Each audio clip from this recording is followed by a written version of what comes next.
A young person in white stockings approaches a grand, ornate doorway, surrounded by bright yellow flowers. The narrative introduces the commander of the Royal Knights, a formidable figure in shining silver armor. Next is a long-haired mage in a blue robe, a scholar who has unraveled the mysteries of magic. Finally, a man with an eye patch and haunting blue eyes emerges from the shadows, chains looming behind him. The world's hierarchy is established, extending even to the ruler of the underworld who governs the shadows. A butler and maid stand nervously as an unseen person angrily demands to be left alone. The same unseen voice cruelly insults a trembling maid, telling her to get out of sight, even as kinder thoughts are expressed. A hand reaches out in dismay as the crying maid is led away, leaving the speaker to exclaim in shock. A woman with brilliant red hair stares in horror, realizing she's cursed to speak with a vile and rotten mouth. Desperate for a solution, she's startled when a glowing pink window suddenly appears before her. The window reveals her mission: achieve complete synchronization to become the perfect Belinda and deactivate the Belinda translator. In a moment of pure relief, a chibi Belinda realizes there is a way out of her predicament. Her hope fades as the silent system window offers no clue on how to progress, prompting her to beg for an answer. A voice from outside asks Lady Belinda for permission to enter, startling her as she quickly agrees. While maids prepare her in a white gown, she thoughtfully repeats the name Shuval. She remembers that Belinda had an older brother, recalling a family portrait with obscured faces. Determined to understand her new family, she decides to gather information during the upcoming dinner. A maid announces she is ready, and Belinda's expression is one of quiet resolve.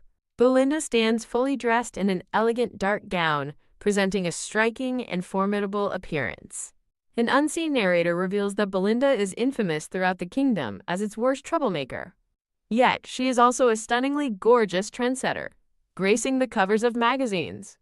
Her hobbies are described as flaunting luxury, depicted as she casually lounges with a glass of wine. A glimpse into a book or scrapbook shows another portrait of the elegant, red-haired Belinda. A thought bubble dismisses Belinda's dark dress as dull, even as she herself looks at it with some consideration. Belinda lets out a slight huff, her expression turning sharp and annoyed. A butler announces Lady Belinda's arrival, and she enters a grand room wearing a vibrant pink dress. As the somber staff looks on, she internally wonders why the entire house feels so gloomy. A smiling red-haired young man at the dining table welcomes her warmly, expressing his relief that she came. She identifies him as Shuval, Belinda's brother. Before correcting herself, he's actually her cousin. A flashback reveals Belinda was adopted by her uncle, the Marquis, after her parents died in a carriage accident. The Marquis doted on her, his affection shown in a tender memory of him holding her small hand. Exploiting his kindness, the arrogant young Belinda ran wild, treating others with disdain while he favored her over his own son. At the dinner table, the new Belinda reflects that besides being an orphan, she shares nothing in common with the original. She assumes Shuval must resent her for stealing his father's love and tarnishing their family name. Shuval suddenly comments on her dress, catching her completely by surprise. He smiles gently and affectionately calls her by the nickname Belle. A hint of a blush on her cheek, she wonders if the two were closer than she had initially thought. Though she thinks "thank you," her cursed mouth twists the words into a vicious insult. "You worthless worm! Tell." Her tirade continues against her will, furiously questioning if he's insane for using her name so casually. Shuval starts to apologize, but she cuts him off, telling him to shut up while she panics internally over her runaway mouth. As she yells at him again, Shuval begins to cry with a soft sniffle. Realizing this is bad, she desperately decides to stuff her own mouth with meat to stop the verbal assault. Feeling helpless in the tense dining hall, she internally pleads for the Marquis to intervene. Shuval slams his hand on the table, his demeanor shifting as he coldly asks why his dear sister is throwing another tantrum. A sudden, inexplicable chill runs down Belinda's spine as she senses the dangerous change in his tone. Shuval now stands ominously behind her chair, his face cast in shadow. He calmly notes that it's only been a day since his father's funeral, yet she arrived without proper mourning clothes, a fact he can no longer overlook. As lightning seems to crackle in the air, she processes his words in shock, wondering whose funeral he meant. Her gaze falls upon an empty, ornate chair as the horrifying realization dawns on her. The Marquis is dead. Clutching her dress, she trembles as a voice off-screen softly speaks her name. In a hazy purple memory, Shuval holds Belinda and cruelly taunts her for being petty enough to give up just because his father is dead. He smiles with malicious glee, telling her to struggle more so he can enjoy watching her fall apart as she stares back in silent horror. With a crash, a plate and knife are thrown to the floor as a voice shrieks, "Get away from me!" Shuval clutches his hand, now bleeding, as a servant cries out in alarm that the young master has been cut by the knife. Confused by the chaos, Belinda wonders what they mean by cut, while maids frantically call for bandages for the injured Shuval. Panicking, Belinda desperately thinks that she didn't do anything, and that the red on his hand must be wine. Shuval lets out a pained groan, clutching his bleeding hand as if in genuine agony. A butler rushes to Shuval's side, asking if he needs a physician, while Belinda watches from a distance. Now supported by the butler, Shuval looks at her with a pained expression, asking Belle about another rumor, that she beat her maid this morning. As the staff whispers that she's completely insane, Belinda feels the weight of their judgment upon her. Condemned by the shadowy figures of the entire household, she's vilified for attacking the young master and disrespecting the late Marquis. Standing utterly alone in the grand hall, she realizes with dawning horror that she has no allies in this house. The reality of her situation sinks in. Her only protector is dead, and her cousin is a manipulative psychopath. Seeing her reflection in a golden spoon, a new thought forms. She wasn't born into privilege, but was merely gold-plated. Later, in her opulent room, Belinda lets out an exhausted sigh while reading a newspaper. The headline praises the generous Shuval for covering her debts, and she scoffs at the public image of a kind brother defending his wicked sister. Slapping the paper down, she seethes, realizing he's been systematically framing the original Belinda for crimes she never committed. Overwhelmed by the revelation, she leans back on the sofa, pressing a hand to her forehead in despair. Looking out the window, she sadly reflects that despite everything, she had truly hoped to get along with this new family. She recalls her past life as an orphan, taken in by an aunt after her parents died. Her memories continue, showing her difficult youth walking on eggshells before running away to survive on her own. Back in the present, she realizes her cursed translator only activates when someone is listening, turning her every thought into speech. Pondering her situation, she worries that she still has no idea how to raise the synchronization rate needed to break the curse. A sudden vision reveals the main threats to her life, 3 powerful figures described as the protagonist's patrons. She sees an image of the original Belinda being executed by a blonde man, learning they punish her to prove their devotion to the main character. The grim reality hits her. If she says one nasty thing to the protagonist, she'll be marked for death. Gazing at a bird flying free outside her window, she resolves that her only option is to escape and prioritize survival. Her escape plans are interrupted when she's startled by an older woman and a small boy at her door, announcing they've brought someone to attend her. Confused, Belinda listens as the woman explains that since her last maid resigned, this orphan child will be her temporary replacement. The woman presents the small, disheveled boy, explaining that Shuval brought him in as an act of charity and instructs him to greet Belinda. With no system window in sight, she internally curses its uselessness while trying to maintain a calm facade before the boy and the woman. Deciding to investigate on her own, she nonchalantly picks up an ornate hand fan. The boy looks up, revealing stunningly bright blue eyes and a sweet, innocent face that shines with a gentle light. Dumb! Her heart skips a beat as a purple aura of shock surrounds her, completely captivated by how adorable he is. She mentally swoons over his jet black hair and puppy-like eyes, realizing this adorable child must be the protagonist. While her mind calls him an angel, her cursed mouth betrays her, coldly remarking, "What a beastly sight!" As the head maid takes her leave, Belinda panics, realizing she's about to be left alone with the boy she just insulted. She tries to ask his age, but the translator twists her simple question into a rude interrogation. "How many damn years have you lived?" The boy startles but answers nervously, stating that he's 9 years old this year. An involuntary, menacing smile spreads across her face as her inner voice simply repeats, "Adorable." The terrified boy hiccups, and Belinda internally despairs over her uncontrollable, villainous expression scaring him. His heart thumping with fear, she calculates that with him being 9, she has only 6 months until the main story begins. Hiding her complicated feelings behind her fan, Belinda thinks that seeing his face is enough. She can now leave without regrets. The small boy simply stands there, looking up with a sad and lonely expression.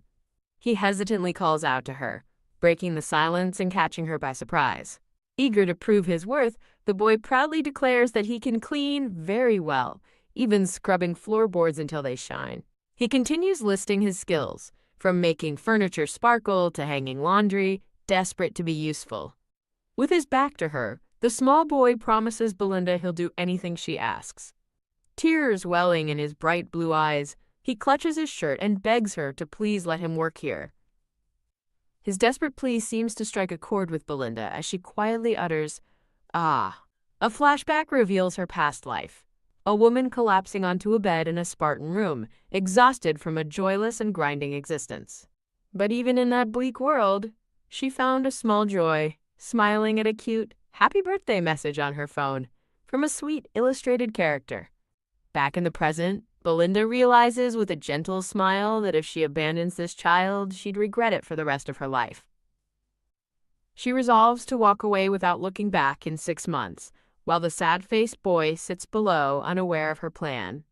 Staring ahead with determination, she reaffirms her decision to say goodbye in 6 months, without any lingering feelings. She asks the boy for his name, but he startles and replies that he doesn't have one, leaving her utterly shocked. Suddenly, a massive pink system window materializes in front of the startled Belinda. The window announces a new quest, to give the star of the hero a name, offering temporary guardian status as a reward. Hiding a blush behind her fan, she internally calls him her squishy baby and eagerly accepts the quest. The boy looks up in disbelief, nervously repeating the word, "A name?" Belinda flushes, amazed that the day has finally come to say the name she's chosen, and prepares to announce it. Though she thinks of the strong name Leo, her cursed mouth twists it into a teasing insult. "It's Little Nutty." An acorn bonks the boy on the head as he stares blankly, repeating the word, "nut." While a dejected boy stands in the background, she smugly asks how he likes his new name before realizing her catastrophic mistake. She internally panics, demanding to know who dared call her Leo Little Nutty, as a system window prompts her to enter a name. Officially christened Little Nutty, the small boy begins to cry, wiping tears from his eyes. Belinda frantically tries to undo her mistake, but a system error declares editing is impossible as she curses the lousy system. In a Lion King parody, she imagines holding him aloft, wishing for Leo to grow brave and strong like a lion. She laughs aloud, thinking Little Nutty is a perfect fit, while inwardly screaming that he's a lion, not a mouse. Trying to call him Leo, her mouth instead demands an answer from Little Nutty, who tearfully accepts his new ridiculous name. She lets out a furious internal scream, cursing the translator, which prompts a system warning to comply with the all-ages rating. In an imaginary spotlight, she collapses in despair, blaming her cursed mouth for ruining everything. The newly named boy looks up at her, utterly bewildered. Finally alone in a simple room, he flops onto the bed with an exhausted sigh. As he sleeps, he recalls how terrifying Lady Belinda was, her menacing, red-eyed glare haunting his thoughts. In his dream, he sees his old, dirty clothes being disdainfully presented in a frame. The nightmare continues as a furious Belinda yells about the dirt he's brought into her room, even as he sits in a luxurious bubble bath. Thump. Her tone softens as she places a rich chocolate cake before him, ordering him to eat it to fix his pitiful twig-like limbs. Now clean and dressed, he hesitates before the dessert, nervously asking if she really wants him to eat something as black as coal. Belinda's furious reaction makes him immediately retract his words, stammering that it's nothing. He braces himself and takes a bite, figuring he can just swallow the spoiled food without tasting it. His eyes fly open in shock as he discovers the cake is incredibly sweet. He happily devours the delicious food, feeling himself plump up while Belinda watches approvingly from behind her fan. Looking upon a gentle, glowing vision of Belinda, he reflects tenderly that he even has a name now. A grim flashback shows a cruel man dismissing his request for a name, saying, "Hey," or "you," is all he deserves. Sitting up in bed, he clutches his chest, cherishing the thought of having his very first name. He fondly remembers the delicious pastries and thinks about how she gave him a job and a name. Lying back down, he decides that even if she's terrifying, she might not be a bad person and vows to serve her well tomorrow. Drifting into a peaceful sleep, he wonders what might happen if he keeps trying his best. A brown-haired boy with freckles walks into the room and introduces himself as Toma, his new roommate. Little Nutty is thrilled to introduce himself by name for the first time, while Toma internally notes his strange luck. Toma scoffs, remembering harsher days for apprentices, and decides this newcomer needs to be taught the bitter taste of social life. At first, Toma dismisses it, but when Little Nutty presses him for an answer, he gives in. In a final cute panel, a chibi Belinda sips tea, lovingly calling Little Nutty her sweet baby and vowing to make him chubby and cuddly. In a bleak flashback, a younger Little Nutty is dragged down a hall by a man he calls Director, begging to avoid solitary confinement. The director grabs the crying boy, berating him for slacking off, while the boy desperately insists he wasn't. A chubby boy accuses him of sleeping in his room, but Little Nutty weakly explains he was just too tired. His pleas are met with a shout of, "No excuses!" followed by the sound of a sharp blow. He's thrown onto a wooden plank in a dark space and ordered to reflect on his selfishness until morning. Bang! The door slams shut, leaving the terrified boy alone in the darkness. "Alone," he cries, wishing he had a mom like another boy, Hayden, so he wouldn't have to endure this. He tearfully vows that if he had a mother, he would strive to be the kindest child in the world. Back in the present, a doctor informs Belinda that the boy's recent change in environment has caused him significant stress. The doctor adds that the boy hasn't been sleeping well, and Belinda listens with a grave expression. After the doctor departs, she sits alone by the bed, her head bowed in silent contemplation. A system window reveals the boy's pitiful stats and a critical stress level of 90,100, labeling him no brain. Overcome with guilt, Belinda covers her face, realizing she had no idea how much he was suffering. She looks at the feverish boy, regretting that she hadn't been more careful not to frighten him. Frustrated, she wishes she could raise the synchronization rate faster or had kept him away from her entirely. She feels lost, admitting to herself she doesn't even know the true ending of the story she's trapped in. A system screen explains that the game HPHM had numerous endings depending on quests and scenarios. In fact, new endings were released every month, creating a vast number of possibilities. The most coveted of all, the true hero ending, was infamous for being impossible for anyone to clear. Belinda berates herself for her carelessness in agreeing to take care of him for 6 months without a solid plan. Hearing the boy pleading in his sleep, she wonders if she needs to revise her entire strategy. She rushes to his side to wake him, calling out, "Leo?" as he murmurs that he was wrong in his nightmare. Still trapped in his dream, he begs the director for forgiveness while Belinda touches his sweaty forehead, realizing he's having a nightmare. Gently trying to wake him, she calls his name again, but he only murmurs the beginning of a word. Mo.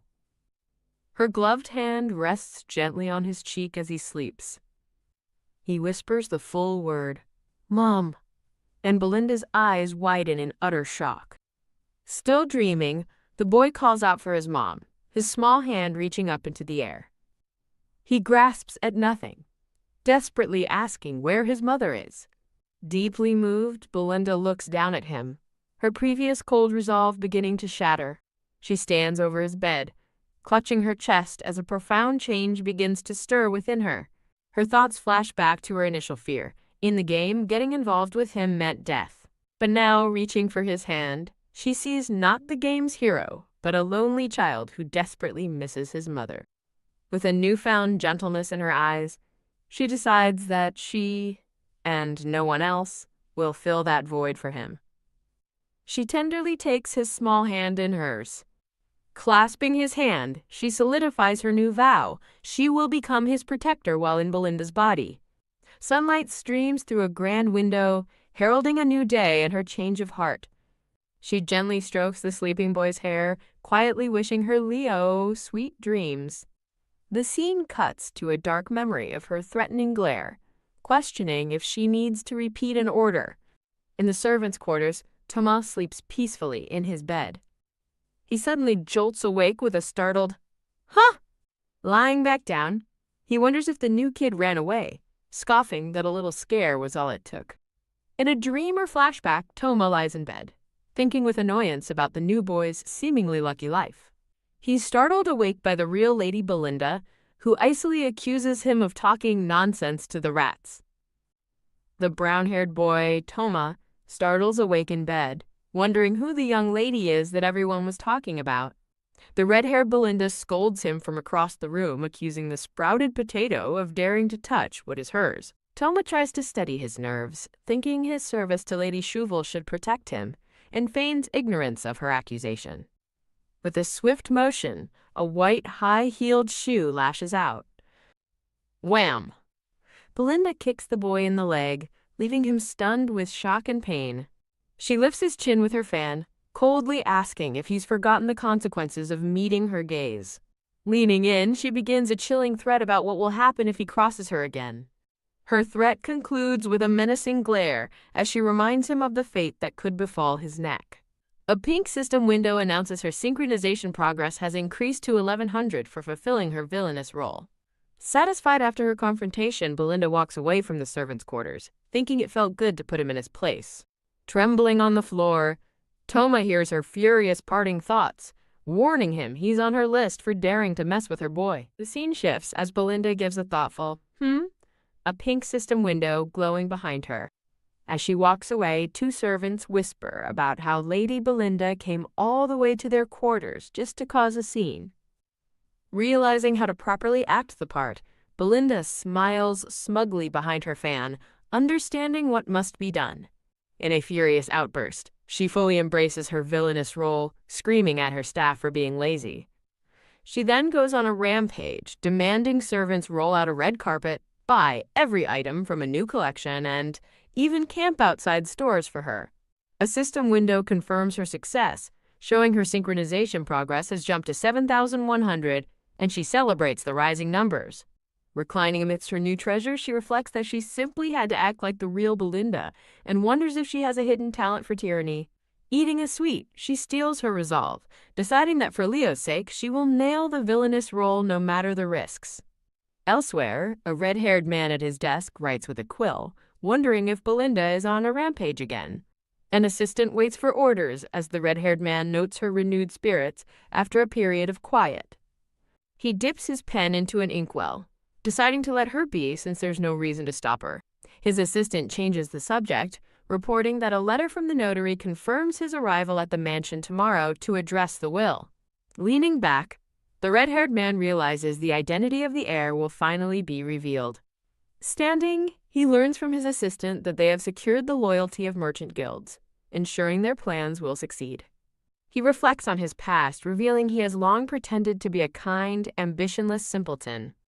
As his reflection in a mirror shatters, he vows that his act ends today. He muses about arranging a marriage for his little Belle, deciding a sterile husband would be best since she dislikes children. With a cruel smirk, he adds that it would be troublesome if any child tried to leech off his family name. His loyal assistant bows, agreeing to search for a suitable candidate for her. In a peaceful garden, Belinda sips tea while Little Nutty naps in a nearby hammock.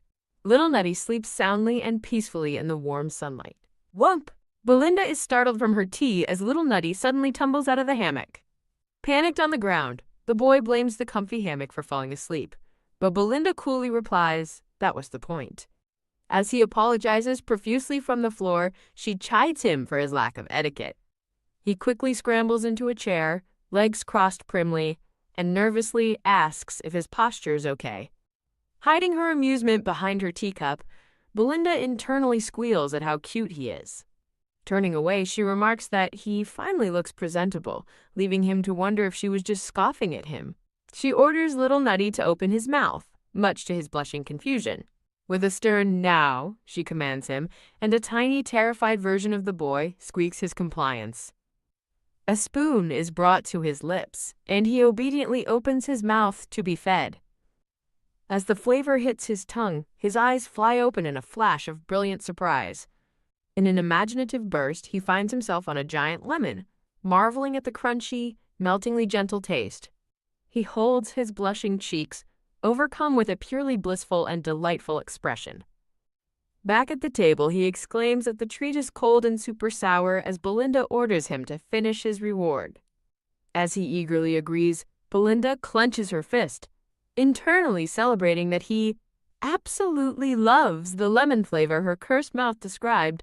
The boy hesitantly calls out to Lady Belinda, who turns to listen. Believing he wants to leave, she panics, internally screaming and wondering what she did wrong this time.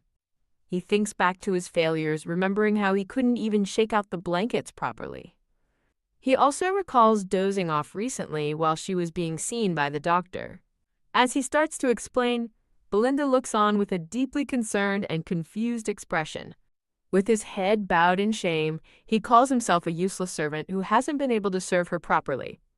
She finally understands that he was trying to prove his worth, which is why he seemed so dejected when she took away his chores. A hand gently pats his head, causing his eyes to widen in complete shock. He looks up to see Lady Belinda patting him, utterly bewildered by the unexpected kindness. Gazing at him tenderly, she tells him all she wants is for him to grow up healthy and strong. She then adds with a slight smirk that she supposes that's too much to ask for right now. Through a cartoonish filter, Belinda thinks that the crying boy is pathetic and useless, like a chestnut as she inwardly groans. Returning to reality, she presents him with a lavish dessert spread, ordering him to eat everything and bulk up. She explains that only by growing strong can he be useful to her, promising to work him like a dog by her side forever. A close-up shows Belinda's determined expression as she internally vows to do her best. Misinterpreting her threat as a promise, the boy beams with joy, vowing to eat his best and become a super useful giant chestnut. Stunned speechless for a moment, Belinda hides her face behind her fan, dismissively stating that he finally understands. Internally, however, she's blushing and panicking, completely flustered that Leo showed her such an adorable smile. She struggles to contain her joy, desperately telling her pounding heart to be still and her mouth to stop smiling so she doesn't scare Leo. As she walks away, trying to compose herself with a deep breath, a voice calls out to Lady Belinda. She turns to find the head maid, wondering what she wants, and she rarely sees her. The head maid informs her that the young master, Cheval, is urgently looking for her, much to Belinda's annoyance. Outraged at being summoned, Belinda refuses to go, telling the maid not to interrupt her precious time with Leo. The maid clarifies that Cheval's summons is about the will, and Belinda's expression shifts with sudden interest. The scene changes to a grand hall where a maid complains about her aching legs while polishing the floor. The same maid wrings a cloth, lamenting that she had to stand outside a store since dawn and wonders how much longer she has to suffer. Another maid starts to gossip about Lady Belinda's lineage, but stops short when she sees Belinda herself walking nearby. The maids quickly hush each other, terrified that the lady might have overheard their conversation. Having heard everything, Belinda strolls past them, realizing their talk was about an inheritance. Pondering this new information, she finds a book on the legal code of the Xenos Kingdom, wondering why she hadn't considered it before. In a library, she flips through the book, confidently assuming that even with Cheval around, she'll still get a decent share. Her confidence shatters as she reads a law stating unmarried daughters can only inherit a limited amount, leaving her utterly shocked. Tuck! A tiny, furious Belinda slams the book shut. grumbling that her dream of being rich was good while it lasted. Sighing, she leans back in her chair, reasoning that even with the law, there should still be plenty of money left for her. The scene shifts to a bustling drawing room filled with nobles who have gathered for an announcement. A voice formally invites Lady Belinda to enter the room. Belinda pauses at the entrance, composing herself and adjusting her necklace before facing the crowd. Stepping inside, she wonders why so many onlookers have gathered for the reading of the will. A man calls her name, Belle, and she turns to face him with an annoyed glare. The red-haired man, Shuval, greets her warmly, noting it's been a long time since they've seen each other. She coldly tells him to get lost, but he casually continues, mentioning he heard she's getting along with the new servant. His seemingly innocent question about the boy's work ethic visibly infuriates Belinda. She inwardly fumes, realizing he's trying to tarnish her reputation by mentioning Leo, a tactic she finds disgusting.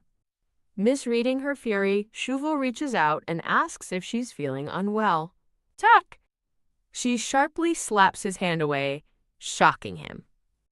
She casually twirls a strand of her hair, feigning a look of indifference. Realizing her reputation is already shot, she decides to use this opportunity to raise her synchronization rate instead. Shuval smirks and takes her hand, deciding to play along with her act and properly tease her. Snapping open her fan, Belinda fully embraces her villainous role, icily questioning how a, quote, lowly mixed blood dares to touch her. In the sudden silence, she presses her attack, asking if he plans to stain her with his dirty blood, leaving him speechless. Shuval's expression hardens as his eyes flash with intensity, surprised by her bold confrontation. They hold a tense stare-down, with Belinda noting that he isn't one to reveal his true colors so easily. After a tense moment, Shuval turns and walks toward the front of the room. He turns back with a pleasant smile, welcoming her and inviting her to join him. Together they stand before a notary, their backs to the crowd of nobles, ready for the will to be read. The notary stands and swears an oath to speak only the truth according to the will. He certifies that the document contains the deceased's final, unaltered wishes. He begins reading from the will, which speaks of protecting the family's honor and passing that duty to the next generation, showing a portrait of the family. Shuval wears a confident, knowing smirk as the will is read. An onlooker whispers that Lord Shuval is the obvious heir, being the Marquis's biological child. Shuval smugly thinks that he never had any interest in becoming the head of the family anyway, as another guest scoffs at his arrogance. The notary begins reading Belinda's inheritance, as she impatiently thinks that her share is all that matters. He announces her inheritance is 100,000 gold, leaving Belinda utterly stunned by the amount. Onlooking nobles gossip that 100,000 gold won't last a year and the East Annex is a ruin, while Shuval smirks. Belinda blankly repeats the number 100,000 gold in her mind, still processing the news. In a mental flash, her brain goes into full operation, calculating that 100,000 gold is enough to live worry-free for 977 years. The notary continues, revealing she also inherits townhouses, a forest, and a beach, much to her surprise. As the notary adds a mine and the contents of a personal vault to her inheritance, Shuval's face twists in shock. The notary concludes that all the assets are bequeathed to Belinda as her marriage dowry. Belinda realizes with dawning horror that she must get married to receive the massive inheritance. In a flash of dark rage, Shuval silently seethes, realizing his father thwarted him, even in death. A mysterious man in a black mask observes the unfolding drama from within the crowd. The masked man calmly sips his red wine, his thoughts remaining a secret as he watches the scene. The scene transitions to Belinda sitting alone in a luxurious, sunlit dressing room. Sipping tea, Belinda reflects that her dowry amounts to a staggering 40% of the entire family fortune. She recalls the conditions. Her marriage partner will be chosen with her input, and she'll inherit after being married for 1 year. Another crucial clause is revealed. If she dies before inheriting, all assets are returned to society, not to the family. Belinda smiles with relief, realizing this provision means Shuval has no reason to harm her. A maid watches Belinda, wondering why she isn't using this opportunity to immediately find a husband, though admitting she has no plans to marry either. Puzzled by Belinda's inaction, the maid calls out to her, announcing that everything is ready. Belinda turns away, deciding to set aside her complicated thoughts for the time being. She declares that there's something far more important to attend to right now. The head maid proudly presents Leo, now dressed in a stylish and fashionable new outfit. Gasping internally, Belinda thinks he's incredibly cute and that this is the real Leo she knows. Leo shyly asks if he can accept the clothes, but Belinda coolly states it's for her own dignity. When she asks if that's all, the head maid flashes a sly grin, promising there's more. Assistants roll out racks of new arrivals, and an excited Belinda orders Leo to try them all on. Leo models an outfit with an 11-layer frill, which Belinda finds irresistible and immediately decides to buy. Flex! Overcome with excitement, Belinda goes on a massive shopping spree, ordering them to bag entire sections of the store. Blushing, she realizes her sense of money is going numb and considers stopping for the day. Hearing that the boots and gloves come as a full set, Belinda's irrational thoughts tell her she can't possibly resist. A system window suddenly appears, announcing her synchronization value has increased, leaving her confused. Leo timidly calls out to Lady Belinda from across the room. Seeing him sitting dejectedly amongst piles of boxes, Belinda panics, worrying that her excitement made him think she was bullying him. She quickly clears her throat, trying to regain her composure after her shopping frenzy. Outside, the shopkeepers weep with joy as they wave goodbye, thanking her for the massive sale.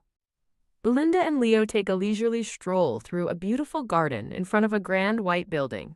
Enjoying the perfect day, Belinda closes her eyes and wishes every day could be this pleasant. Holding a large ice cream, Leo calls out to her, exclaiming in awe at the huge building before them.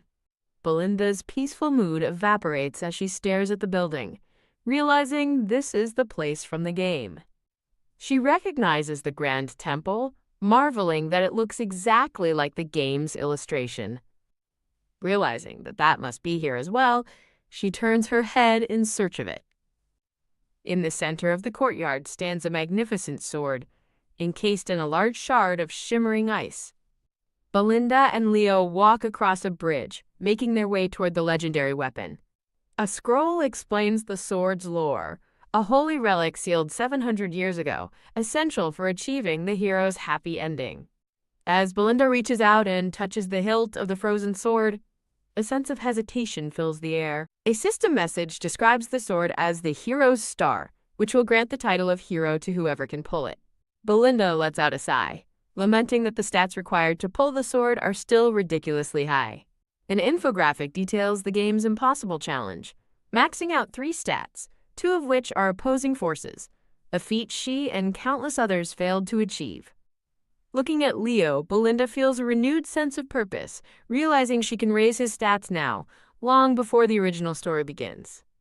An idea strikes Belinda as she wonders if she could aim for the hero's ending, just as Leo calls her name. Leo holds up a 2-scoop ice cream cone, innocently asking if it's really okay for him to eat it all. With a stern look, Belinda orders him to devour it without leaving a trace, and the delighted Leo quickly agrees. Looking out over the grounds, Belinda reminds herself that she has to leave in a few months anyway. Her thoughts shift to a more important matter as she stares into the distance with a serious expression. She recalls how in the game she always pursued the clear-cut happy ending, which involved the hero wielding a glowing sword. Looking at Leo, she realizes the future she's planning for him is not one he chose for himself. As she gently wipes his face with a handkerchief, Leo looks up at her, still eating his ice cream. Kneeling before him, Belinda decides that no matter the ending, Leo's happiness is the only true ending that matters. Returning to the mansion with Leo and the maids, a butler welcomes Lady Belinda back home. Belinda orders a bath, but the butler apologetically stops her, saying something has come up.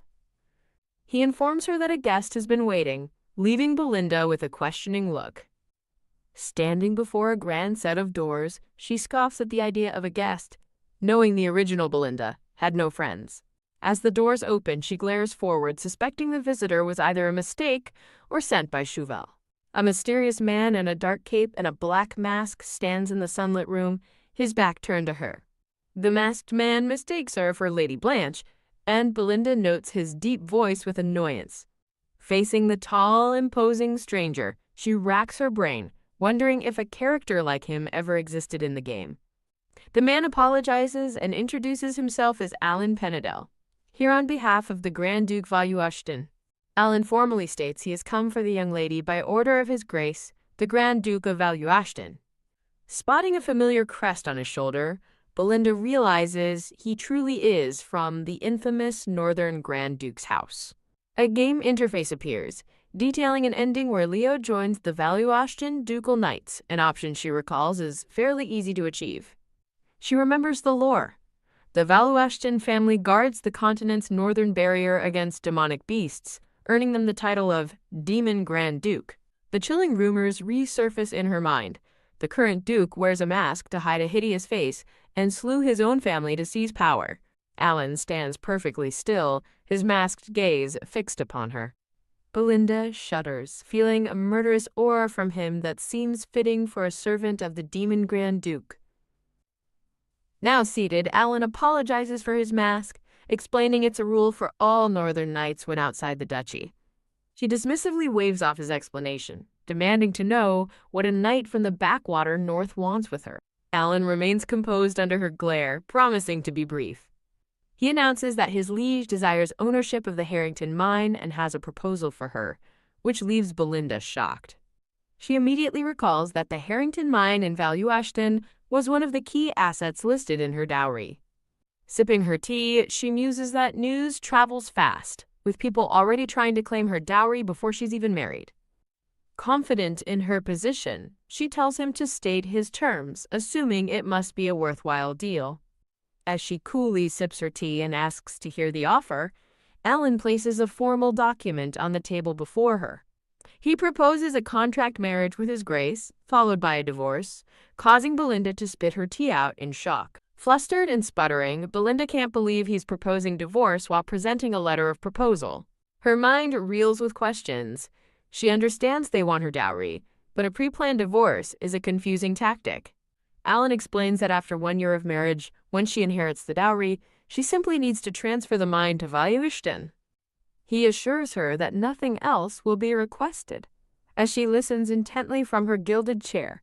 Glancing away, Belinda considers the proposition, admitting to herself that it's a very tempting offer. She weighs her options, recalling she can't access her wealth until her wedding, and that a bride's dowry becomes marital property. This makes the offer even more suspicious. Why would the Duke offer such a favorable deal when he could legally take half her wealth? Wondering what scheme is at play, she asks Alan what kind of person the Demon Duke really is. Alan begins his description by confirming the Duke possesses all 4 limbs, a bizarre statement that leaves him looking confused and Belinda annoyed. Snapping a biscuit in frustration, she internally demands relevant information as Alan lists the Duke's generic virtues. Alan asks what specific information she'd like to know, making Belinda silently curse his denseness. A matchmaking chart illustrates her frustration. She needs the capitalist basics, but the Grand Duke's stats are all unknown. An AI-like version of Alan gives a uselessly literal description, prompting Belinda to wonder if she's talking to a robot. A vein twitches on the masked knight's temple, showing his composure is finally cracking. He seems flustered by the question marks on her mental chart, looking completely baffled. With a hardened expression, Belinda recalls the most important detail. Rumors say the Duke is a tyrant without equal. Belinda imagines that, like in a cliché novel, the nasty rumors are false, and the Duke is actually a cold-hearted beauty who's warm only to his lover. Alan bluntly confirms all the terrible rumors are true, prompting a slam, as Belinda declares, "Great." Standing decisively, Belinda formally announces that she is refusing His Grace's offer. With an infuriated glare, she points at Alan and warns him to never, ever play matchmaker again. Dismissing him completely, she orders her butler to escort Alan out, declaring their business finished. As she walks away, Belinda mutters to herself in exasperation, wondering what kind of man Alan is. A new plan sparks in her mind. Thanks to him, she'll now sound out the other nobles to see how much they'd pay her to disappear. Alan's voice stops her in her tracks as he asks to say one last thing.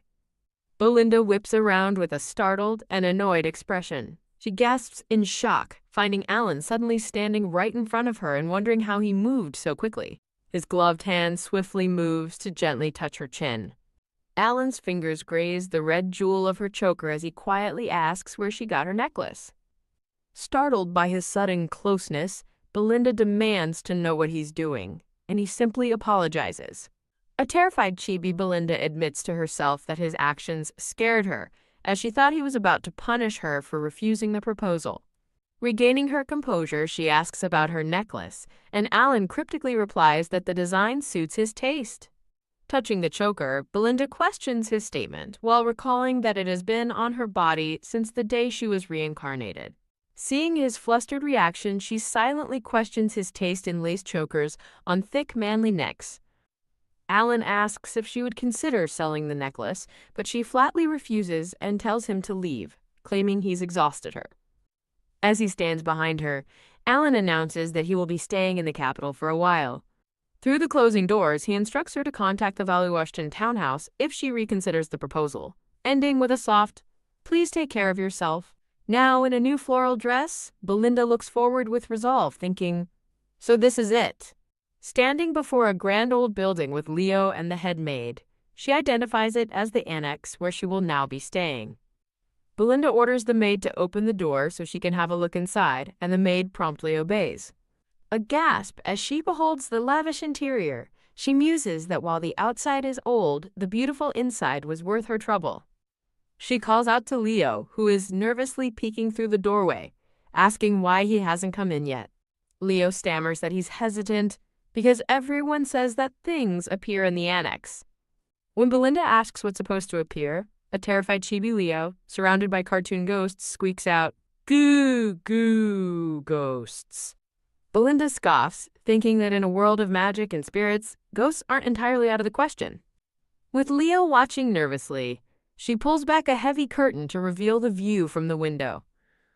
Her confident expression shifts to shock, letting out a small shriek before murmuring an impressed, "Wow." She stares out at a sprawling, gloomy graveyard, dryly thinking that while she's heard of a river view, a graveyard view is a first. Leo covers his eyes in fear, asking why there's a cemetery right next to the mansion, as Belinda begins to explain. She recounts the family's history. Once so poor, they buried their dead in the backyard, until one ancestor with a genius for business changed their fortunes. That ancestor's wealth allowed them to buy all the surrounding land and build the main estate, turning the original house into an annex and graveyard. Belinda concludes that the private annex is actually perfect for raising Leo away from prying eyes, graveyard view be damned. Calling Leo little nutty, she tells him to follow her up the grand staircase, and he timidly agrees. At the top of the stairs, before a set of ornate double doors, she announces that this is the solitary cell where he'll be staying. Leo looks up in confusion, asking what a solitary cell is and fearing it will be like the dark storage room at his orphanage. As Belinda opens the doors, Leo clasps his hands and desperately prays that there won't be any ghosts inside. He steps into a bright, sunlit room, completely stunned. Looking around at the opulent bedroom, Leo stands in disbelief, still trying to process her words about a solitary cell. His eyes land on a teddy bear and rabbit plushie, realizing the room looks just like the one a friend named Hayron used to dream about. Timidly pointing, Leo asks Lady Belinda if she might have opened the wrong room by mistake. Belinda glares, asking if he dares to dislike it, causing a panicked Leo to quickly insist that's not it at all. A small, unreadable smile crosses her lips as she thinks to herself that the whole situation doesn't feel real. Announcing she's tired, she dismisses Leo to do as he pleases for the rest of the day, and he quickly agrees as she walks away. Left alone in the magnificent room, Leo looks around in a daze, wondering if it's truly okay for him to stay in such a wonderful place. A close-up shows his face, flushed and overwhelmed with emotion. Overcome with joy, Leo dives face first onto the plush, soft bed. Sitting stiffly on the grand bed, Leo frets about messing up Lady Belinda's furniture and decides it's time for sleep. Under the soft glow of the moon, Leo sleeps peacefully in the enormous canopied bed. As the wind rattles the window, Leo lies awake, feeling all alone in the vast, dark room. Click! Unable to sleep, Leo quietly opens his door and peeks out into the hallway. He finds Belinda awake in her own bed, propped up against a mountain of pillows while reading a book. Looking at him, she remarks that since the master is awake, a servant shouldn't dare fall asleep first. She hands him a mug of warm milk, bluntly telling him to pour the tongue-burning liquid down his throat, and he feels its comforting warmth. Calling him Little Nutty, Belinda graciously offers to let him experience her elegant reading. An excited Leo plops down on the bed, ready to listen to her story. The story begins, telling of a cursed princess who was forced to say the opposite of her kind thoughts, her words always coming out as cold as ice. The curse twisted her compliments into insults and her gratitude into scorn, turning "you're so wonderful" into "you're so tacky." The story explains the most painful moment of all was when she confessed her feelings to the prince she secretly loved. Instead of love, her words came out as, "I hate you more than anyone," leaving the princess to weep alone. In truth, she cherished the prince, but he, like everyone else, believed only her cruel words and began to distance himself from her. Heartbroken and misunderstood, the princess eventually fell silent, knowing no one would listen to the true feelings in her heart. As the story ends, Leo realizes with a start that the cursed princess's story is just like Lady Belinda's. He recalls overhearing others call her mean and cruel, but knows the Lady Belinda he has seen is different. He admits to himself that she is indeed very scary, but still, he sees something more. A memory of her gently touching his face in the garden solidifies his belief that only he knows her true kindness. Overcome with emotion and exhaustion, Leo drifts off to sleep, his head resting peacefully on Belinda's lap. In another location, a hand dips a white quill into an inkwell as someone muses about a dowry.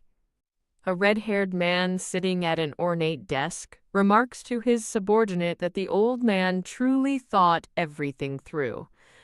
His subordinate confirms that he is now officially the head of the Blanche family, a position the red-haired man declares he has wished for all this time. He smirks with annoyance, complaining that a stupid wench with noble blood stole his gold. Now that his succession is confirmed, he plans to discuss business, starting with asking the prince about welfare projects. He explains that the prince would surely take interest if a large sum of money were returned to society, earning praise from his subordinate for his wise judgment. Looking down at his desk, the red-haired man bitterly wonders if Belinda was so precious to his late father that he'd try to hold him back even from the grave. He vows that his father's wishes will not come to pass, declaring his opposition meaningless now that he's a corpse in the ground. Elsewhere, Belinda startles in her bubble bath, a sudden chill running through her. A chibi version of herself shivers amongst the bubbles, wondering aloud if someone just insulted her. Picturing the laughing face of the red-haired man, she dismisses the feeling as predictable. Relaxing in her bath, Belinda acknowledges that from her point of view, she's in a vicious survival game, but is thankful for her wealth. She soberly recalls that in the original story her character dies, and she can never know when betrayal will strike. While choosing a dress, she wishes for an extra life like in the game, which suddenly sparks an idea. A look of brilliant realization crosses her face as she wonders why she hadn't thought of it sooner. Ding! A pink system window abruptly appears, displaying a warning that access to the temporary guardian function is denied. Frustrated, Belinda glares at the pop-up, annoyed that even this brilliant idea requires permissions. Her resolve unshaken, she touches a pink dress and decides it's not impossible to achieve her goal. She reasons that if paid items exist, then someone, somewhere, must be able to create them. With determined eyes, she focuses on the one paid item she absolutely must acquire for her survival. The item is revealed, the fountain of all things, a beautiful bottle containing a shimmering liquid topped with a blue crystal. A description explains it's a legendary masterpiece from the mage Vivian, capable of regenerating lost limbs like a lizard's tail. Descending the stairs, Belinda recalls how indispensable the item was in the game for preserving one's life. Based on the item's description, she concludes that the creator of the Fountain of All Things must be the legendary mage, Vivian. With a confident smile, Belinda thinks that if her memory serves, She knows exactly where to find the person she's looking for. At a grand temple, a priest instructs a line of commoners to form an orderly queue for food distribution. A woman tearfully thanks the priest for the food she's received. Standing in the crowd, Belinda recalls that the game's spawn quest took place at the main temple and wonders if she can find her today. Deciding she must wait, Belinda is suddenly spotted by the cloaked, orange-haired woman, who gasps in surprise from behind a pillar. The cloaked woman nervously asks the priest if he could spare any remaining bread, but he apologetically informs her they've already sold out. Belinda's head turns with a start as she overhears the conversation nearby. The cloaked woman shrinks back, thinking to herself that she must look very suspicious. Belinda approaches and scathingly asks if mages these days beg for food in temples, questioning the woman's pride as she points her fan at her. Ack! The woman flinches in shock as the priest behind her wonders aloud if she is truly a mage. As the priest asks for confirmation, Belinda coolly observes that in this world, mages and priests are known not to get along. The priest curtly dismisses the cloaked woman, telling her the distribution is over, and she dejectedly walks away. As the woman laments another day of filling her stomach with only water, Belinda calls out, telling her the conversation isn't over yet. Framed by brilliant purple flowers, Belinda suggests that instead of begging the gods, the woman should try begging her instead. The flustered woman insists she can't accept such kindness, but Belinda ignores her, asking what she wants and offering a freshly harvested vegetable salad. Belinda, fanning herself, suggests a warm, slowly simmered tomato stew. The hooded, orange-haired woman reacts with wide-eyed shock as Belinda mentions a premium, juicy steak. In a flash, the woman grabs Belinda's hands, eagerly asking if she heard her correctly. Her hood falling back to reveal her orange hair and glasses, the woman clasps her hands together and ecstatically asks if Belinda really just said beef. A magnificent plate is shown, featuring a perfectly cooked steak with asparagus, tomatoes, and mashed potatoes. Now seated at a fine dining table, the orange-haired woman holds her knife and fork with sparkling eyes, eagerly announcing that she's digging in. Watching the woman eat with gusto, Belinda muses that for an herbivore-looking girl, she eats well, joking that she'd be a mukbang star in Korea. Her gaze drifts to the woman's hair, and she thinks to herself that Vivian's hair was also orange. Belinda recalls the lore from the game. Vivian appears as a colorless ghost who died of starvation, and her quest is called the Tragic Genius Mage's Final Regret, making it impossible to meet a living Vivian in the game. She realizes this is her only chance to meet and revive a living Vivian. As the happy woman savors her meal, Belinda thinks that this is her chance to gain an extra life. Belinda gets her attention by calling her Orange Head, and the startled woman stammers a reply. Later, Belinda questions a nervous woman with orange hair and glasses about two items, the lighthouse of the falling star and twin migratory bird's nest. The woman explains they are popular magic tools, supposedly invented by Mage Bruno, though she hints that in truth their origin is a secret. Terrified under Belinda's gaze, the woman stammers that she knows nothing more. Belinda leans in with a skeptical expression, quietly asking if that's really true. At another time, Belinda orders a waiter to clear the food from the table, causing the orange-haired woman to panic. With a devilish smirk, Belinda taunts her, asking if she finally understands the situation. An info panel explains that Vivian's mentor, the wizard Bruno, will one day publish the Fountain of All Things and be hailed as its creator. Teask. Belinda closes her fan, thinking she only knows the truth because the game's description called the item Vivian's masterpiece. Belinda calls for the waiter to clear the food, causing the orange-haired woman to leap up in a panic, begging him to wait. Belinda asks if she made the item.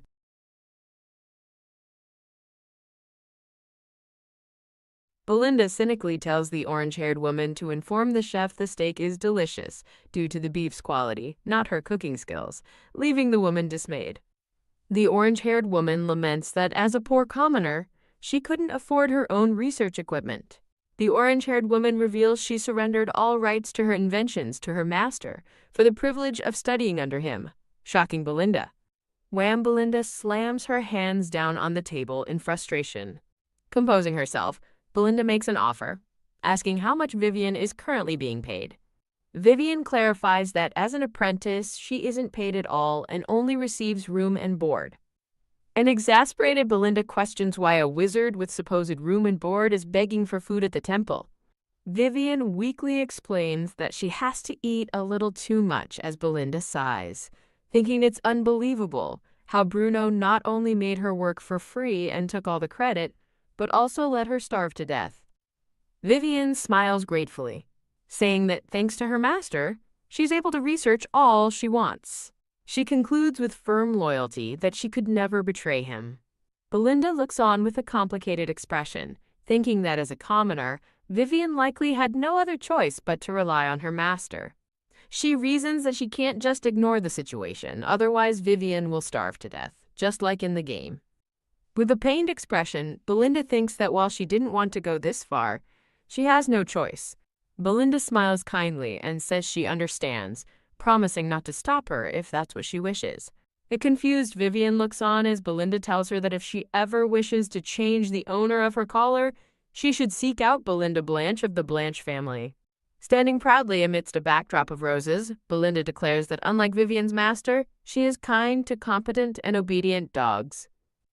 The scene shifts to the Grand Blanche estate. Inside, Belinda stands before Leo and tells him she's giving him a very special task that only her servant can perform. Leo comments on Belinda's recent energy as she hands him a small item.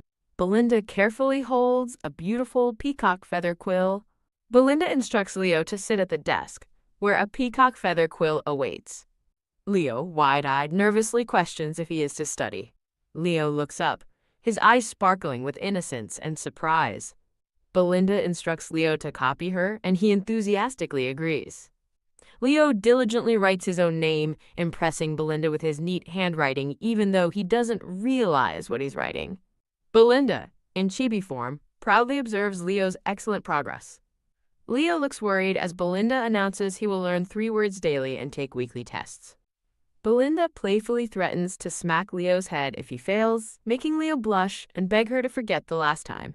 A few days later, Belinda dismisses Leo from his studies, telling him he's done for the day, and he happily agrees. Chibi Belinda wonders why cleaning makes Chibi Leo so happy, but concludes that less stress is good for him. Leo tiresomely wipes his forehead as his status window reveals his current low stats, including Little Nutty as his name. Belinda observes that Leo's intelligence and divine power have increased slightly.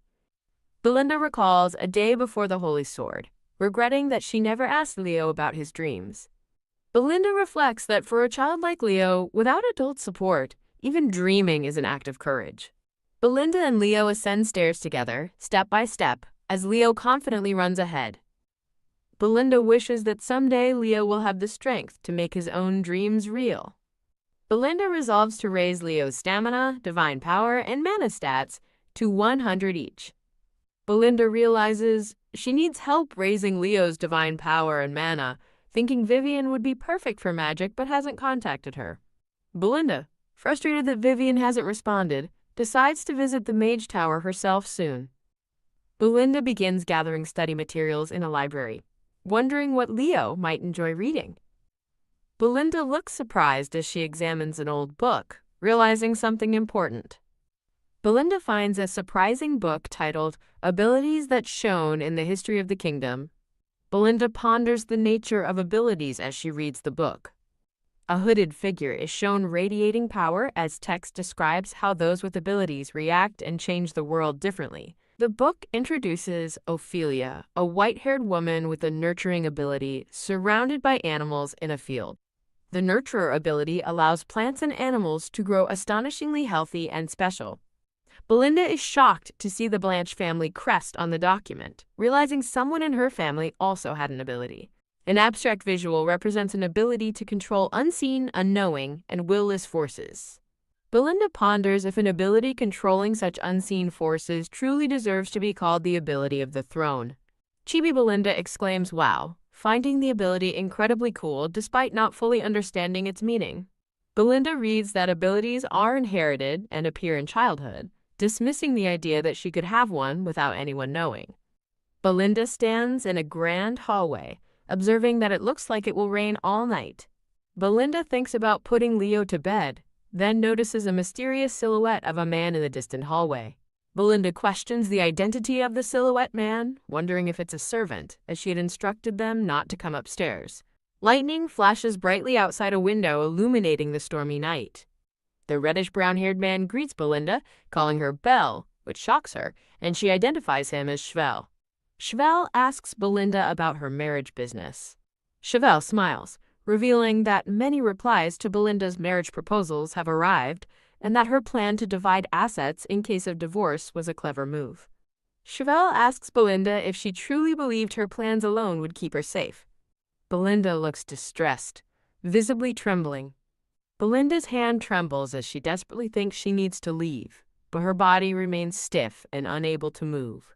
Belinda internally tells herself to calm down and deal with the situation calmly. Belinda coldly tells Chevelle he has thick skin for intruding without her permission. Chevelle smirks confidently at Belinda. Belinda flinches as Chevelle asks about the brat she's been clinging to. Chevelle observes with a smile Belinda's apparent devotion in feeding and dressing Leo. Chevelle reminds Belinda that he personally chose and sent Leo to her, leaving her to wonder about his intentions. Belinda stands with two maids as Chevelle ominously mentions her previous maids. Chevelle, standing by a rainy window, asks Belinda about her future husband and points out that if she dies after inheriting, all her assets will go to her husband's family.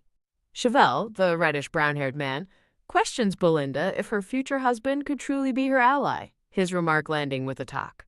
Chevelle leans in close to the red-haired woman, mockingly telling her she's foolish for still trusting people, after all she's endured, and needs to learn suspicion. The red-haired woman's hand trembles with a quack, as she realizes her unease towards Chevelle initially felt like disgust.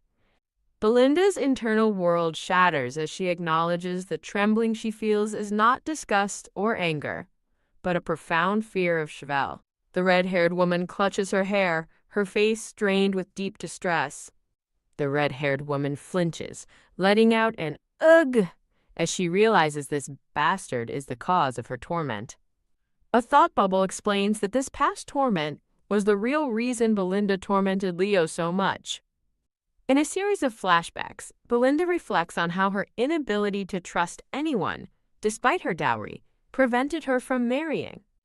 Chevelle grips the red-haired woman's face with a talk, asking if she's finally speechless, perhaps too scared to speak. Narrative text reveals the red-haired woman's harsh insults toward Chevelle were merely a desperate bluff born from her intense fear.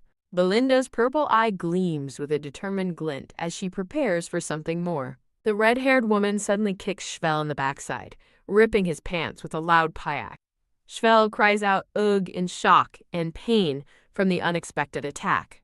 Belinda, with a fierce expression, declares that the fear she experiences is not her own, but Belinda's, as she continues to push Chevelle with impactful pyack and JJAK sounds. Chevelle coughs, blood splattering from his mouth and forehead as he recoils from the assault. Belinda stands confidently, commanding Chevelle to leave everything to her, while a small chibi character thanks readers for their support. Chevelle falls to his knees, exclaiming, "Ugh," as Belinda stands over him. A chibi character thanks readers for supporting the chapter. Belinda clutches a book, confronting Chevelle, who lunges at her as she furiously asks if he has lost his mind with a hyok sound. Belinda stands resolute with purple lightning flashing around her, while Chevelle freezes in shock, letting out a meomshit sound. Chevelle mockingly challenges Belinda to hit him, implying she cannot, but Belinda confidently retorts that he, as a half-breed, knows his place. Belinda reassures Chevelle, telling him she will call a doctor and reveal the truth of what transpired. Belinda, radiating a menacing red aura, considers how she will frame the story, depicting her kind older brother raising a hand against her over a dowry dispute. Chevelle expresses disbelief that anyone would believe her story, but Belinda retorts, pointing out she was exiled to a wretched annex with no servants after the will was read. Chevelle looks distressed as Belinda continues to speak, his expression conveying his discomfort. Belinda explains that people are less interested in a scoundrel's tantrum and prefer the dramatic rumor of a virtuous victim turning aggressor. Chevelle sternly warns Belinda not to let her facade slip, especially since she has not yet managed to kill him, as Belinda returns his gaze with a chilling smile. A quest reward window appears, granting piece of Belinda's memory first, promising a special reward upon acquisition.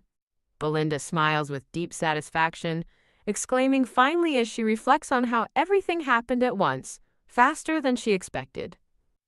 A book unexpectedly falls to the floor with a tuck sound. Both Belinda and Chevelle look startled, turning their heads towards the sound. Leo stands wide-eyed in the doorway, as a panicked voice calls out, "Leo!" Chevelle looks back, his expression turning grim as a red aura emanates from him with a TTAK sound.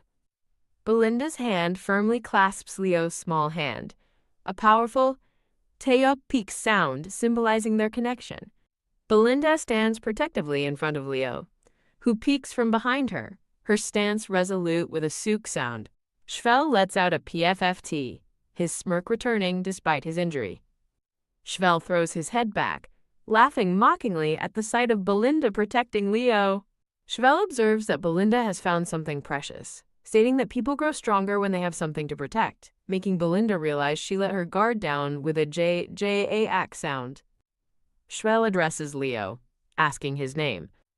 Leo begins to answer with a nervous I, but Belinda quickly orders him not to respond.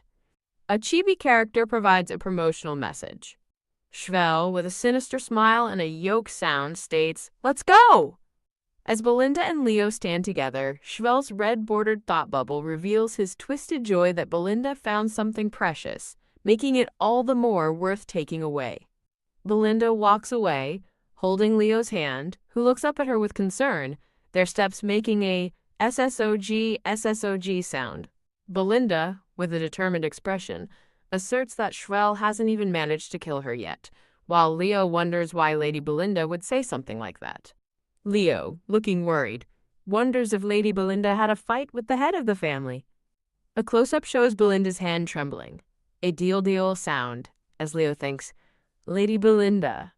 Leo looks up with determined blue eyes, resolving to be the one to protect Lady Belinda. Belinda stands outside a grand estate, ensuring no one is around. Belinda looks concerned, her hand to her mouth with a jalgoon sound, realizing she must be more vigilant about Leo's safety after Chevelle saw him. Chibi Belinda proudly reflects on her badass performance, realizing she's truly cut out to be a video game villainess. Belinda stands in a cemetery, thinking that now is not the time for such thoughts. Belinda looks surprised, her hand to her mouth in a gesture of shock. Belinda's long, flowing red hair is viewed from behind, surrounded by pink floral patterns. Belinda expresses surprise and hope that the sparkling, translucent system window announcing a special memory piece reward will grant her something useful. Belinda's face shows a subtle smile as she anticipates discovering what the special reward entails. A monochromatic, high-angle view reveals a grand estate interior filled with elegantly dressed people, as a small, red-haired girl stands alone near a staircase. The red-haired girl, clutching a black umbrella, walks out into the pouring rain in front of the grand mansion, with a loud SWAAA sound of rain. Huddled under her umbrella, the red-haired girl cries quietly with a sob, sniffle. A red-haired man, seen from behind, also weeps in the rain, emitting soft hic-sob sounds. The red-haired man turns, asking if the girl is crying, then gasps in shock and falls back, exclaiming he saw a GHO after being startled by the small figure of the red-haired girl. The red-haired girl, with pigtails and an umbrella, looks shocked amidst flashing lightning, thinking, "A ghost!" The terrified red-haired man sits on the wet ground, hands raised, believing he has encountered a ghost. The red-haired girl, looking unamused, dismisses his fear by stating, "There's no ghost here." The red-haired man appears flustered, sighing at the realization that adults like him believe in ghosts more than children. The red-haired man claims his tears are merely raindrops, to which the red-haired girl, holding her umbrella, replies that she will pretend to believe him. The red-haired girl directly asks the man, "Mister, you're my uncle, aren't you?" leaving him visibly surprised. Her uncle, with a melancholic smile, confirms that while he cannot claim to be her brother, her father was indeed his older brother. The uncle openly weeps, thinking his tears are returning as he calls out, "Bro! Brother!" But the red-haired girl sternly commands him to stop it. The red-haired girl instructs her uncle not to cry, explaining that it feels strange, like my dad is crying. The uncle tries to stifle his tears, letting out a frustrated HMPH. As his eyes well up, the angry red-haired girl in chibi form scolds her uncle, questioning how her brother, her father, could leave so soon, and fiercely repeats, "No, I said don't cry." Belinda, as a child, tearfully begs, "Don't cry," before letting out a soft, "Ah." Belinda screams loudly, calling out, "Mommy! Why, Daddy?" As her uncle looks on in surprise, Belinda and her uncle embrace, both crying and calling out, "Brother and Mommy." The uncle holds Belinda in his lap in front of the mansion, both sniffling together.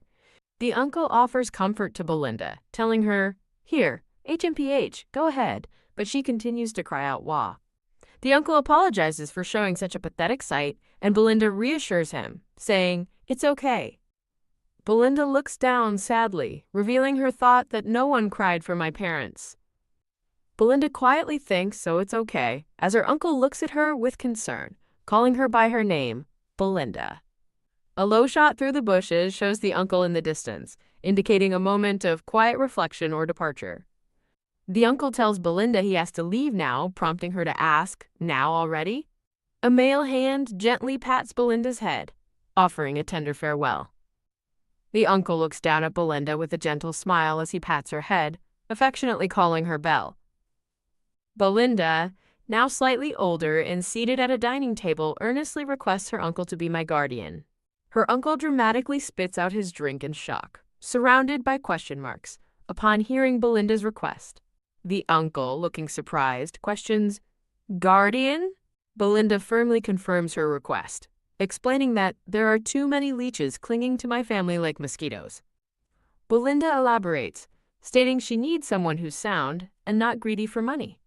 Belinda concludes her request by adding that she needs someone who liked my parents and will also be good to me.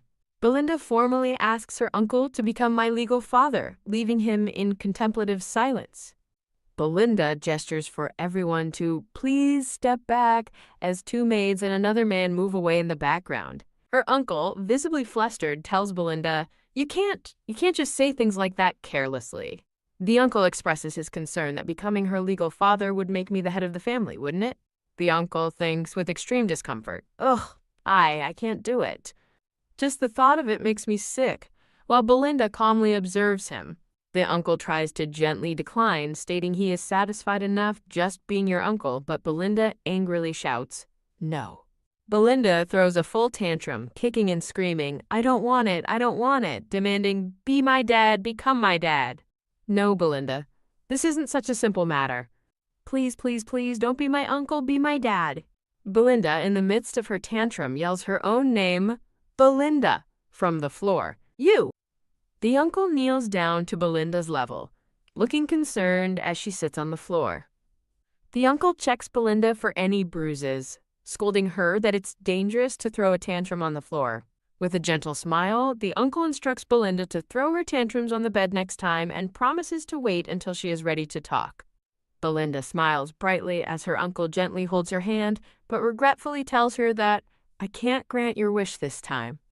A lone, red-haired boy stands amidst dark, thorny branches, contemplating that the existence of a son could push back his right to succession. A red-haired woman, Belinda, turns away with a ribbon in her hair, tearfully asking for understanding as she states, "It's all for you."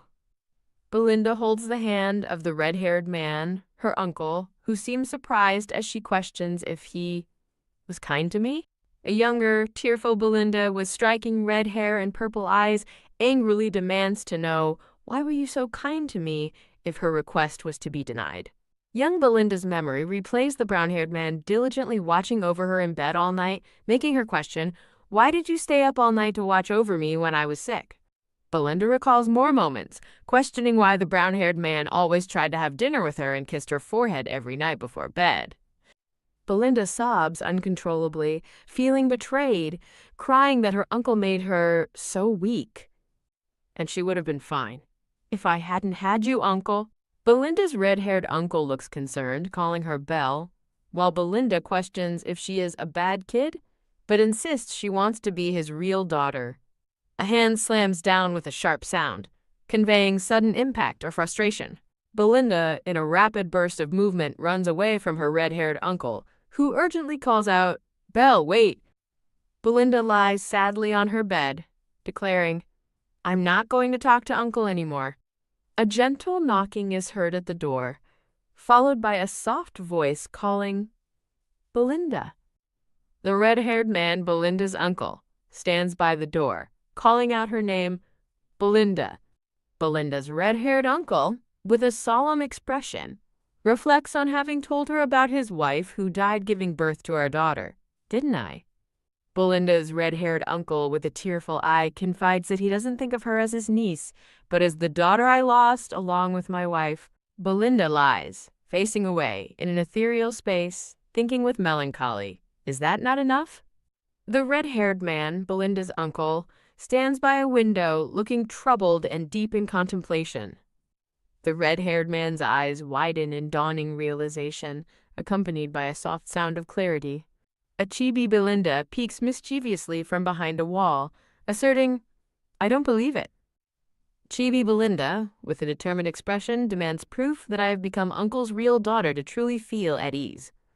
Belinda's red-haired uncle gently explains that while he is confident as a guardian, he may not be a good father. The red-haired man appears surprised as Belinda reassures him, "That's okay," confessing she can't promise to be a good daughter either. Belinda passionately pleads with her uncle, her eyes welling up with tears as she gently clasps his hands. Belinda's red-haired uncle smiles warmly, conceding defeat and acknowledging, "Really, I can't win against you." The red-haired man presents adoption papers to Belinda, calling her Belle and confirming their new official family status. Belinda's red-haired uncle further assures her that the position of the family's official heir is definitely yours. Belinda embraces her red-haired uncle tightly, both sharing a tender, emotional moment. Belinda and her red-haired uncle share a joyful and loving hug, both smiling blissfully. A red-haired woman with long, flowing hair walks alone through a desolate graveyard, her back to the viewer. The red-haired woman, touching her head, questions if she is experiencing Belinda's memory. The red-haired woman clutches her head in distress, an intense wave of confusion or pain washing over her. A hand holds up an ornate locket containing a picture and the inscription, "To my precious Belle," causing the red-haired woman to whisper, "Uncle." A black-haired boy stands nearby as the red-haired woman tries to calm herself, reminding herself that these are Belinda's feelings, not my feelings. The black-haired boy turns, startled, asking, "Lady Belinda?" which makes the red-haired woman gasp. The black-haired boy, looking flustered, thinks to himself that he must have been away for too long. The black-haired boy looks confused, stammering, well, while Belinda looks at him, wondering what he is trying to say. The black-haired boy suddenly dashes away, exclaiming, "Just a moment," leaving the red-haired woman behind. The red-haired woman looks downcast, thinking, "Did I make a scary face again?" The black-haired boy carefully puts away a handkerchief, still appearing shy. The red-haired woman, crying, questions what the black-haired boy is talking about. A close-up shows a single tear rolling down the red-haired woman's cheek as she expresses surprise, asking, "Since when was I crying?" The red-haired woman reassures the black-haired boy that these aren't my tears, they're really Belinda's tears. The black-haired boy, looking distressed, thinks to himself, "He must have worried after seeing me cry." A chibi red-haired woman affectionately pats the head of a chibi black-haired boy, calling him such a good kid. The chibi red-haired woman covers her eye, saying, "Oops," and claiming, "Just some dust got in my eye," to hide her tears. The red-haired woman offers the handkerchief to the black-haired boy, stating, "Let me handle this handkerchief," to which he responds with a hesitant, "Ah, The red-haired woman, Belinda, looking quizzical, asks, "A guest, you say?" After explaining she borrowed the handkerchief from one and needs to return it. A tall masked figure, the red-haired man's uncle, arrives and declares to Belinda and the boy, "You don't have to return it." The masked man is revealed as Sir Penadel, prompting the red-haired woman to realize, "What? You were the guest?" Sir Penadel, the masked man, seriously requests a moment of her time. Belinda, the red-haired woman, and a black-haired man sit in a grand room, and the black-haired man asks why she has returned. Belinda, the red-haired woman, responds that she came to ask him to reconsider his decision. The masked man, Sir Penadel, states that His Excellency commanded prioritizing the young lady's conditions. Belinda, the red-haired woman, crosses her arms with a stern expression as Sir Penadel mentions the condition of handing over the mine's ownership. Belinda reflects on their persistence despite rejection, realizing they covet the Harrington mine and recalling her visit to understand the Grand Duke's intentions on the day Sir Penadel visited. Belinda continues her thoughts, highlighting that Harrington is the continent's sole mine producing high-grade mana stones, showcasing glowing raw mana stones in mine carts.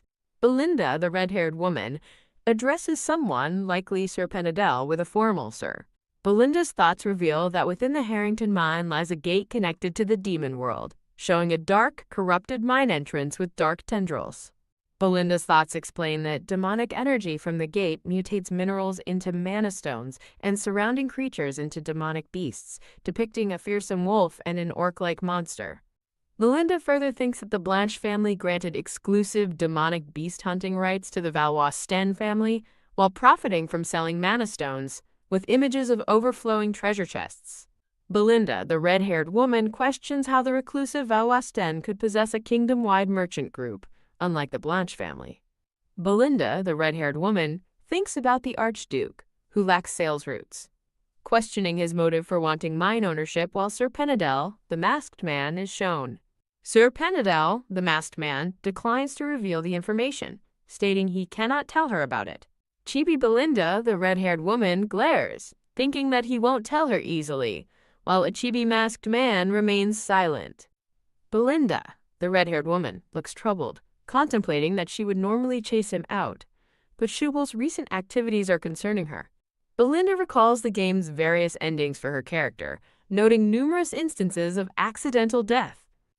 Belinda questions if those supposed accidents were truly just simple accidents, as a sinister red silhouette with a smiling face looms. Belinda thinks she needs a powerful backer, a high-ranking noble, strong enough to oppose Schubel and the Blanche family. Belinda then considers needing a capable knight for 24-hour protection, wondering if Valois-Sten is truly her only option, as Sir Penadel, the masked man, observes her. Belinda's gloved hand places a small, ornate container into another gloved hand, with a soft click indicating her agreement. Belinda, the red-haired woman, puts on glasses, confidently stating she will review the contract due to the Archduke's earnestness. Belinda, wearing glasses, is revealed to have received lie detector glasses as a special reward for obtaining a piece of her memory, which is part of a good child making 4-piece set. The narration explains these glasses are a default item when playing as Ophelia, showing a silver-haired woman Ophelia with a black-haired boy Leo. Belinda, wearing glasses, reflects on never using the item in the game due to its disregard for the protagonist's rights. But now, stuck in this body, she reassures herself it's fine as she's not using it on Leo. Belinda, wearing her glasses, decides to use them to determine if the Grand Duke is trustworthy, looking directly at Sir Penadel, the masked man. A heartbeat monitor graphic appears above Sir Penadel, the masked man's head, accompanied by a sound. Chibi Belinda, wearing glasses, looks surprised, asking why a heart monitor suddenly appeared, while Chibi Sir Penadel looks on inquisitively. Belinda, the red-haired woman, wearing glasses, asks Sir Penadel again for Valois-Sten's true purpose in wanting the mine. Sir Penadel, the masked man, states that he cannot accept the proposal without knowing the Grand Duke's purpose and reveals the Grand Duke wishes to seal the mine, surprising Belinda, who questions sealing a valuable asset. Belinda, wearing glasses, pointedly asks if the Grand Duke is someone who commits acts for money. Belinda, wearing glasses, asks if the Grand Duke is a lecher. Sir Penedel, the masked man, denies both, and the heart monitor displays his responses as true. Belinda, the red-haired woman wearing glasses, appears frustrated, wondering if her lie detector glasses are malfunctioning due to Sir Penedel's stoic nature. Belinda, wearing glasses, intently asks if Grand Duke Valois truly killed her family and usurped their titles, prompting a slight widening of Sir Penedel's eyes. Sir Penedel, the masked man, looks at Belinda, still wearing glasses, and asks why she would inquire about such a matter. Belinda, the red-haired woman wearing glasses, looks intensely at Sir Penedel, demanding an answer. Sir Penedel, the masked man, closes and then opens his eyes, which now glow red, as he grimly confirms that it is the truth. Grand Duke Chesser, an unmasked black-haired man, stands by a grand window, looking out with his back to the viewer. Grand Duke Chesser's gloved hand gently places Sir Penedel's mask onto a cushioned stool with a soft tap. Belinda, now solemn and wearing glasses, ponders if Grand Duke Valois truly killed her family and usurped the title. Grand Duke Chesser's gloved hand grips his shirt collar tightly, looking distressed. Grand Duke Chesser, unmasked and with red eyes, stares blankly, clutching his collar in anguish. Grand Duke Chesser, with blue eyes, stands composedly beside an ornate white birdcage. Grand Duke Chesser's gloved hand gently reaches towards a mechanical bird inside the cage, with a soft whirring sound. A close-up reveals the intricate mechanical bird in the cage, its gears visible, accompanied by clicking and winding sounds. Grand Duke Chesser, the black-haired man, looks serious as he hears fragmented sounds, perhaps like a name, from the mechanical bird. The mechanical bird, with its wings spread, excitedly greets Grand Duke Chesser, proclaiming his full title. Grand Duke Chesser looks at the mechanical bird in the cage, questioning why it's only contacting him now and expressing his concern. The mechanical bird, looking apologetic, replies that this is precisely why it is contacting him now, while Grand Duke Chesser thinks that's not what he meant. Grand Duke Chesser, arms crossed, asks the mechanical bird if it's managing well as his stand-in, to which the bird replies about struggling through paperwork daily. Grand Duke Chesser expresses a wish to be reborn as a high noble with loyal subordinates in his next life, and the mechanical bird, Penedel, tells him he is noisy. The mechanical bird, Penedel, asks Grand Duke Chesser if he is resting well, expressing concern. Grand Duke Caesar questions if he is expected to rest until mold and mushrooms sprout on his body. Grand Duke Chesser states he got a job, prompting a surprised yes reaction from an unseen party. The mechanical bird, Penedel, reacts with wide, shocked eyes and a huge yes upon hearing Grand Duke Chesser got engaged. Penedel looks utterly aghast, mouth agape, as it hears Grand Duke Chesser got a new job and is getting married. The narration explains that before a verbal promise to transfer the Harrington mine from the late Marquis Blanche, the situation wasn't complicated. The narration continues, stating that because the Marquis died before signing, the mine became Lady Blanche's marriage dowry, a frozen asset, picturing a red-haired woman in a wedding gown.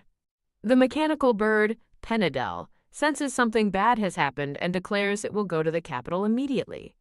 Grand Duke Chesser, by the birdcage, tells Penedel to stop talking nonsense and investigate Belinda Blanche, as she will become Our Lady. Grand Duke Chesser looks thoughtful, inwardly wondering about Lady Blanche's true nature.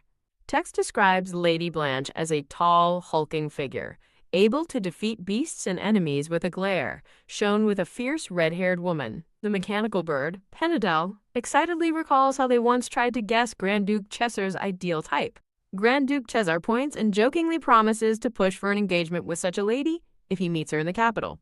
A quick sound accompanies Grand Duke Chesser's gloved hand dismissively gesturing, telling the mechanical bird to just leave it.